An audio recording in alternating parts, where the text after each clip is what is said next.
મહેસાણા જિલ્લામાં હજુ પણ લોકોને પીવાનું શુદ્ધ પાણી નથી મળી રહ્યું। કુલ 601 ગામ પૈકી 476 ગામને પાણી પુરવઠા યોજના હેઠળ આવરી લેવાયા છે કે જેમાં 45 ગામોએ સ્વેચ્છાએ પાણી લેવાનો ઇનકાર કર્યો છે તો 80 ગામમાં ટેકનિકલ કારણોસર સરકાર પીવાનું શુદ્ધ પાણી પહોંચાડી શકી નથી। આ પૈકીના 13 ગામના પાણીમાં નાઇટ્રેટનું પ્રમાણ પણ જરૂરિયાત કરતાં વધુ છે। સરકાર 20 વર્ષ પછી પણ તમામ નાગરિકોને શુદ્ધ પાણી આપી શકી નથી।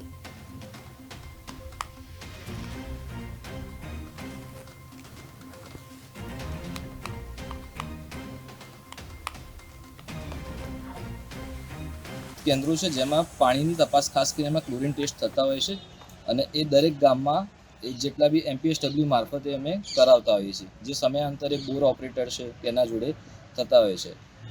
આનું કમ્પ્લીટ નહીં પણ એક અંદાજિત સર્વે પ્રમાણે ગણીએ તો 601 ગામડાની આસપાસ એમાં તપાસ કરીએ તો એવું થાય છે કે એમાં ક્ષારયુક્ત પાણી જે છે એ મળે છે, જોવા મળે છે અને એક્ઝેક્ટ તો નહીં પણ એવું કહી શકાય કે અંદાજે જો આવું ક્ષારયુક્ત પાણી હોય તો આપણે એમ કહી શકીએ કે ભાઈ આમાં 100એ 5-6 જણને આના કારણે દર વર્ષે તકલીફ થવાની એક સંભાવના છે।